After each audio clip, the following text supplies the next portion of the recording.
Everyone, আমি doctor MD S আজম। প্রত্যেকটা ছেলেদের ক্ষেত্রে একটা নির্দিষ্ট বয়সের পরে কিছু স্পেশাল প্রবলেম আসে, যার জন্য ম্যাক্সিমাম পেশেন্টই কিন্তু ডাক্তারের দ্বারে ছুটে যায় এবং এর জন্য কিছু কিছু পেশেন্টদের অপারেশনও করাতে হয়। আজকে যে প্রবলেমটা নিয়ে আলোচনা করতে চাইছি সেটা হচ্ছে প্রোস্টেট। প্রোস্টেট একটা মেল রিপ্রোডাক্টিভ অর্গান। আমি আজকে যে ব্যাপারটা আলোচনা করতে চাই সেটার নাম হচ্ছে এনলার্জমেন্ট অফ প্রোস্টেট। তো ডিটেলসটা একটু জানবো যে প্রোস্টেট এনলার্জমেন্ট হলে কি প্রবলেম আমাদের হতে পারে, কি কারণে হয়, এর পেছনে কারণ কি কি আছে, ম্যানেজমেন্ট কি করে প্রিভেন্ট করব, ট্রিটমেন্ট কি আছে। তো আপনারা একটু মন দিয়ে ভিডিওটা দেখুন, আশা করছি আপনাদের ভালো লাগবে। প্রোস্টেট এনলার্জমেন্টটা কি? প্রোস্টেট এনলার্জমেন্টটা হচ্ছে নর্মালি আমাদের বিনাইন প্রোস্টেট হাইপারপ্লেসিয়া বলা হয়। এটা কারণটা হচ্ছে প্রোস্টেট নর্মাল সাইজ থেকে বেশি বড় হয়ে যায়।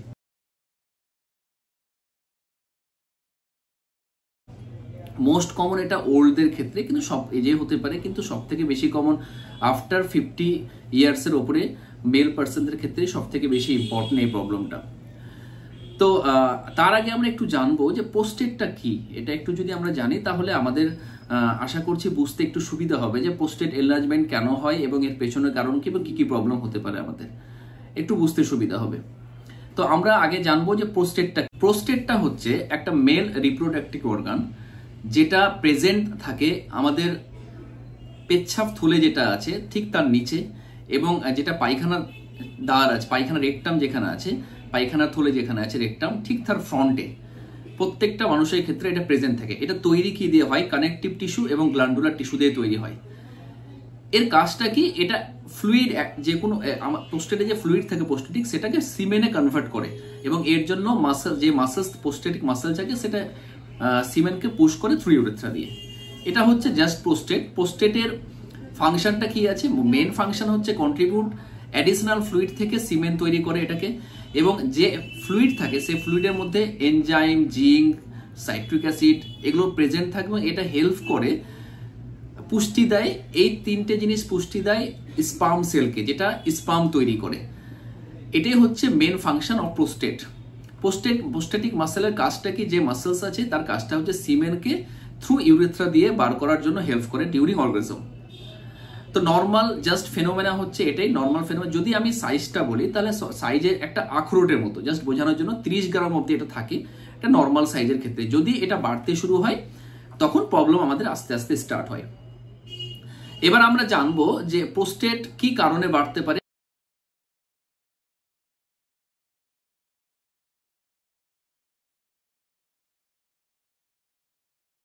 তার কারণগুলো আমরা জানবো। প্রথম যেটা প্রবলেম, এটা হরমোনাল একটা ডিসব্যালেন্সের জন্য এটা হয়। বেসিক্যালি কজটা হচ্ছে পুরোপুরি হরমোনাল ডিসব্যালেন্সের জন্য। তার কারণ নর্মালি কি হয়, প্রত্যেকটা মেয়ের মানুষের ক্ষেত্রে, ছেলেদের ক্ষেত্রে একটা বয়সের পরে টেস্টোস্টেরন এবং টেস্টোস্টেরনটা কমে যায়, এবং তার সঙ্গে সেম টাইমে যেটা ইস্ট্রোজেন থাকে, ইস্ট্রোজেন লেভেলটা কমে যায়। যদি দেখা যায় এই দুটো হরমোনের মধ্যে ডিসব্যালেন্স কিছু হচ্ছে, তখনই কিন্তু প্রোস্টেটিক এনলার্জমেন্ট হয়। যদি দেখা যায় যে ইস্ট্রোজেন লেভেলটা বেড়ে গেছে টেস্টোস্টেরন কমে যাওয়ার পরে, তখনই কিন্তু প্রোস্টেটিক এনলার্জমেন্টটা হয়। ওর কাজটা কি? ওর কাজটা হচ্ছে যে প্রোস্টেটিক যে সেলগুলো সেটাকে গ্রো করে দেয়, বাট তার জন্য এনলার্জমেন্টটা হয়। আরেকটা কাজ হতে পারে ওল্ডার পিপুলদের ক্ষেত্রে, হায়ার লেভেল অফ ডিহাইড্রোটেস্টোস্টেরন, এটা একটা হরমোন। এই হরমোনটার জন্য কিন্তু প্রোস্টেট এনলার্জমেন্ট হয়। ডিহাইড্রোটেস্টোস্টেরনটা কি? এটা একটা হরমোন। এটা হরমোনটা খুবই বেশি main responsible for prostate enlargement এবং বিপিএইচ, যেটা হচ্ছে বিনাইন প্রোস্টেটিক হাইপারপ্লেসিয়া। এই হরমোনটা কি? এটা একটা মেল সেক্স হরমোন বা অ্যান্ড্রোজেন। এটা প্রডিউসড করে প্রোস্টেট গ্ল্যান্ড, এটা প্রডিউসড করে, এবং যখন টেস্টোস্টেরন মেটাবোলাইজড হয় তখনই এটা হয়। ডিহাইড্রোটেস্টোস্টেরনটা অ্যান্ড্রোজেনের সঙ্গে বাইন্ড হয়ে রিসেপ্টর হয়ে প্রোস্টেটিক সেলে যায় এবং সেটা স্টিমুলেট করে প্রোস্টেটকে বাড়তে। কোনো কারণবশত, এটা নর্মাল ফাংশন, কোনো কারণবশত যদি ডিটিএসটা বাড়তে শুরু হয় তখনই কিন্তু প্রোস্টেটিক এনলার্জমেন্ট, এটা একটা কারণ হতে পারে। Prostatic enlargement also factor. Other ফ্যাক্টরের মধ্যে ইস্ট্রোজেন একটা highly responsible for prostatic growth. যদি ইস্ট্রোজেন রেশিওটার মধ্যে গন্ডগোল, আমি একটু আগেই বললাম, গন্ডগোল যদি হয়, ইস্ট্রোজেন লেভেলটা বাড়তে শুরু করে, তখনও এটা গ্রো কিন্তু হয়। আরও কিছু ফ্যাক্টর আছে, ইনসুলিন হতে পারে, তার সাথে অ্যাঞ্জিওটেনসিন, এগুলোর জন্য কিন্তু অনেক সময় কিন্তু রেয়ার কজ এটা থাকে আর কি। তো এজ যেটা আমরা জানি, 50 বছরের ওপরেই কিন্তু এটা বেশি হওয়ার চান্স থাকে, বেশি হয় আর কি, তার আগেও হতে পারে, কিন্তু খুব রেয়ার ক্ষেত্রে, খুব কম পার্সেন্টেজ হিসাবে হয়। এবার আমরা তার সিমটমটা সম্বন্ধে একটু জানবো। সিমটমটা হচ্ছে যে প্রথমত হচ্ছে প্রোস্টেট কিন্তু ইউরেথ্রার পাশাপাশি থাকে। যখন কোনো প্রোস্টেটিক এনলার্জমেন্ট হয় তখন ইউরেথ্রাকে প্রেসার ক্রিয়েট করে। এতে প্রথম যে সমস্যাগুলো বিপিএইচ হয়, বিনাইন হাইপারপ্লেসিয়া প্রোস্টেটে প্রথম যে প্রবলেমটা আমাদের কাছে পেশেন্ট নিয়ে আসে, পেশেন্ট এসে বলবে পেচ্ছাপ ফ্লোটা স্লো হয়ে গেছে বা ফোটা ফোটা পেচ্ছাপ কাপড়ে হয়ে যাচ্ছে ডাক্তারবাবু, এক নম্বর যেটা।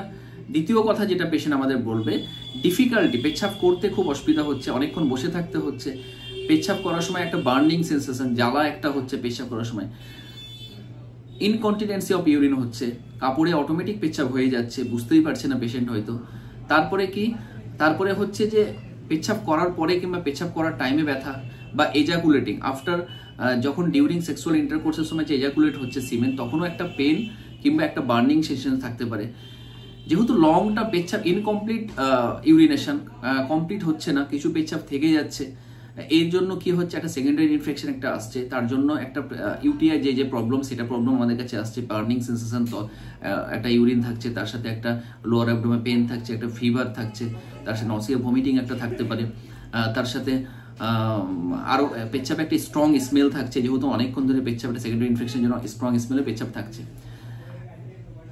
আরেকটা জিনিস পেশেন্টরা বলে যে নাইট ইউরিনেশন, প্রচুর পেচ্ছাপ, রাতে শুতে গেলেই প্রচুর ইউরিনেশন, রাতে 3-4 বার 5 বার উঠতে হচ্ছে, এটা একটা common symptom of prostatic enlargement. আমরা বেসিক্যালি একটা জিনিস ম্যাক্সিমাম ডাক্তাররা জানি যে এটা সুগারও একটা ডায়াবেটিক পেশেন্টের ক্ষেত্রে এটা হয়, কিন্তু অনেক পেশেন্ট আমাদের কাছে, আমরা তার জন্য কিছু রিপোর্ট হয়তো করতে দিই যে ডায়াবেটিকের সুগারটা আপনারা দেখুন, দেখা যায় সুগার লেভেলটা নর্মাল আছে, ফাস্টিং তার সঙ্গে আপনার পিপি দুটোই নর্মাল আছে, তখনই কিন্তু প্রোস্টেটিক এনলার্জমেন্ট আমরা ডাউট করি।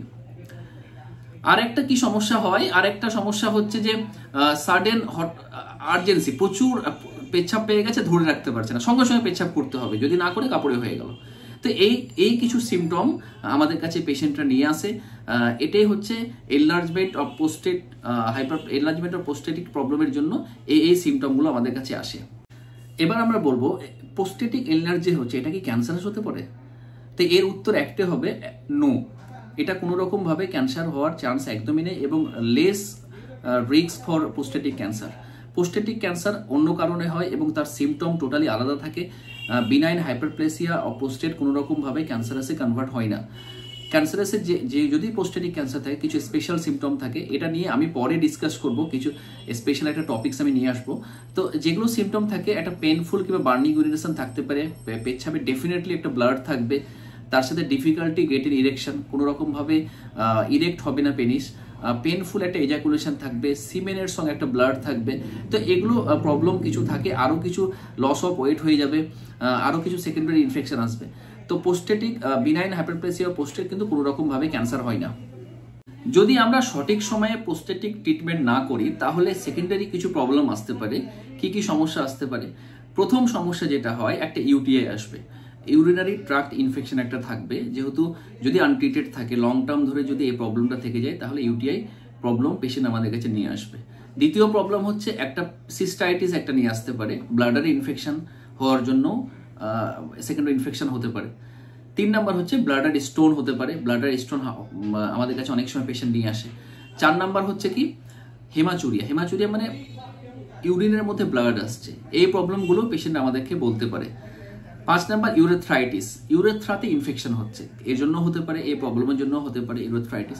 লাস্টলি এবং মোস্ট ইম্পর্টেন্ট, কিডনি ড্যামেজ। কারণটা কি, যখন পোস্টেট এনলার্জমেন্ট হচ্ছে, পেচ্ছাপ পুরোপুরি ক্লিয়ার আসছে না, ব্লাডের পেচ্ছাপ থেকে যায়, এই জন্য ব্যাকফ্লো হতে পারে পেচ্ছাপটা, কিডনির দিকে পেচ্ছাপ গিয়ে লং টার্ম থাকার পর থেকে কিডনি ড্যামেজ হতে পারে। তো এগুলো প্রবলেম যদি ট্রিটমেন্ট ঠিকঠাক না হয়, আনট্রিটেড থাকে, তাহলে এগুলো প্রবলেম সেকেন্ডারি ইনফেকশন হিসাবে কিন্তু আসতে পারে। তাহলে আমাদেরকে অবশ্যই কিন্তু প্রোস্টেটিক এনলার্জমেন্ট থাকলে ডেফিনেটলি চিকিৎসা অবশ্যই যত তাড়াতাড়ি করাবো, ততই আমরা প্রবলেম থেকে দূর থাকবো।